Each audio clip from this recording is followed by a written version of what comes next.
Ay naku, nandito na naman ako sa tindahan ng babae na 'to. Naiinis pa naman ako sa pagmumukha ng babae na 'to tuwing nakikita ko. Asawa ko dito pala nagse-send Kinukudak-kudak ng na naman pera. ng babae na yun. Ay, Charis. Day, Yes po, ate. nag-send na naman ba ng pera yung asawa ko sa'yo? Ha? Yung asawa ko, nag-send na naman ng Hindi ko pera sa alam, eh. GCash mo, sabi ko. Ay, bakit di mo alam? Nag-send nga daw siya sa GCash mo, sabi niya sa akin. Nag-send na naman dito yung asawa niyo? Oo, dito na naman siya nag-send ng pera sa GCash mo.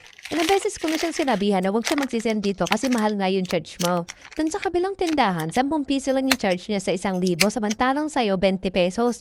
Ang kulit-kulit dito pa rin siya nagsisend ng pera. Ayoko nga kumukuha ng Ate, padala dito. wag po kayo sa akin nagagalit kung sa akin nagsisend ng pera yung asawa niyo. Eh, ano pong magagawa ko? Sa akin niya gusto isend yung padala niya sa inyo. Dapat wag kayo sa akin nagagalit. Yung pagsabihan niyo po, yung asawa niyo, bakit ang kulit-kulit, dito pa rin siya nagsisend kahit sinasabihin niyo na dun sa kabilang tindahan magsisend. Abay, binigay ko na nga yung number din sa kabila pero dito pa rin pala niya sinend yung pera. Akin na yung pera. Naiinis pa naman ako tuwing nakikita kita kaya ayoko nagka-cash out dito. Teka lang, Akin na yung ha. pera. May dala po ba kayong confirmation po nung padala ng asawa niyo? Wala siyang binigay sa akin pero ang sabi niya na-send na daw niya dito sa Walang tindahan mo. confirmation? Wala nga confirmation na binigay. Reference number po. Wala ring binigay na reference number. Bakit di mo nalang tignan dyan sa GCash mo yung Wala ding pumasok? reference number? Walang binigay sa akin basta sabi niya kunin ko na lang daw dito. Ate, Akin na hindi yung po kayo pera. makakakuha ng padala dito kung wala po kayong dalang confirmation o kaya reference number. Sinabi nga ng asawa ko, okay na daw, kunin ko na lang yung Ay, sinabi pera. pa po ng asawa niyo na nagpadala siya, eh kung wala naman po kayong dalang katunayan na sa inyo yon, eh hindi po ako pwede magbigay ng pera sa inyo. Ito na nga ba yung sinasabi ko kaya ayoko mag-cash out dito yun. Dami mong hinahanap. Ay, ganun po talaga ate. Kapag kukuha ng padala, kailangan po namin yung resibo po. Hindi naman po pwedeng bigay lang po kami ng bigay ng pera. Paano kung yung na-receive namin, hindi naman pala sa inyo? So, kailangan namin yung confirmation o yung reference number. Patunay na sa inyo po yung na-receive namin. Akin na sabi yung pera, ibigay mo na. Ipapabarangay kita pag di mo Kahit binigay yung magpunta ka pa pera. sa barangay ngayon, wala akong pake. Kung wala ka naman pinapakitang reference number sa akin o confirmation, eh hindi po talaga ako magbibigay ng pera. Akin na sabi yung pinadala ng asawa ko. Bakit pa ayaw mo ibigay yung pinadala niya?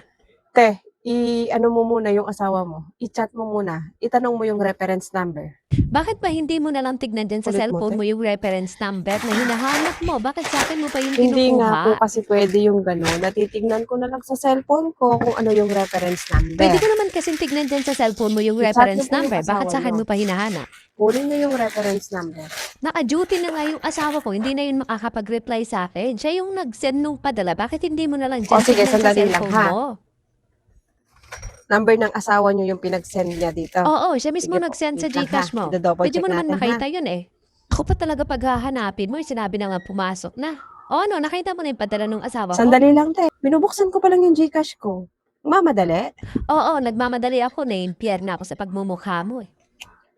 May nareceive akong pera dito, te. 5,000. Ayun nga, 5,000 nga yung pinadala ng asawa ko. Kaso wala kang reference number. Ngayon, ibibigay ko sa'yo to, pabanggit na lang ako nung number nung asawa mo kung siya yung nag-send dito. 0935-2924. Sa kanya nakita nga mo? galing to, itong 5,000 na to. Malamang sa kanya, sinabi ko naman sa'yo, nagpadala ng pera dito, di Sige ba? po, sandali lang Kasi po. hinahanap I-record mo dyan eh. Pwede mo naman makita sa cellphone mo yung Next time po hinahanap ha, mo eh. kapag kukuha po kayo ng padala, sabihin niyo po sa asawa niyo, ipadala yung reference number. At saka, isa pa, kung ayaw niyo pong kumukuha ng padala dito, yung asawa niyo yung pagsabihan niyo, wag ako. Kulit ng asawa niyo, dito pa rin nagsisend. Sinasabi ng wag magsisend dito pa rin nagpapadala sa Ay akin. nako, ewan ko ba sa lalaki na yun, dito pa rin nagsisend ng padala. Magkano charge mo dyan sa 5,000? 100 pesos po yung charge nun, Sabi ko na ate. nga ba, yung mahal ng charge dito eh. Kaya gusto ko dun sa kabila magsisend eh. Kasi 50 pesos lang yung charge niya sa 5,000. Ganun po talaga, te. Iba po yung charge ko, iba yung charge doon sa kabilang tindahan. Ayun na nga, kaya kayo kumukuha ng padala dito kasi ang mahal ng charge mo eh. Pwede ilipat mo na lang dun sa kabilang tindahan. Isisend ko doon?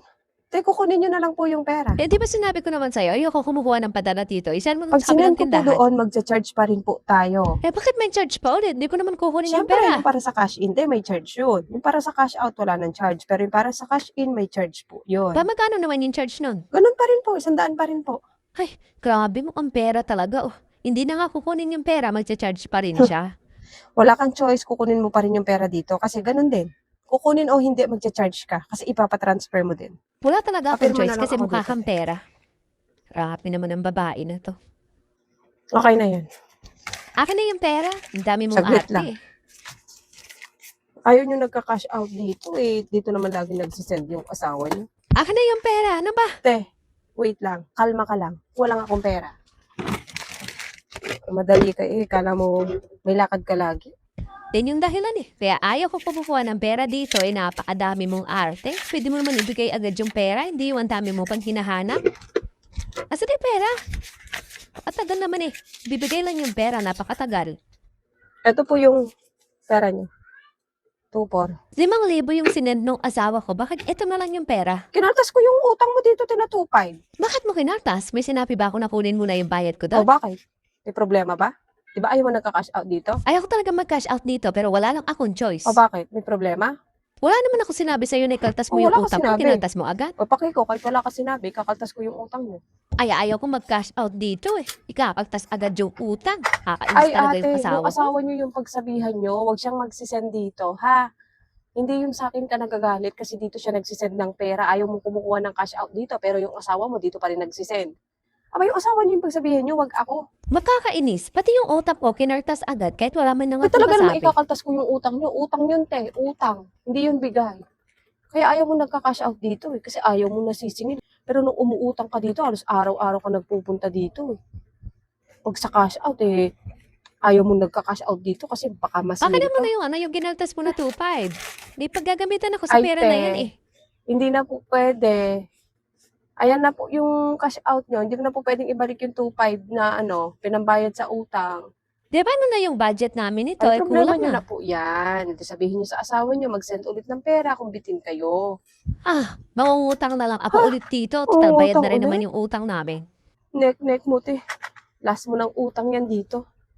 Ano mukha nito?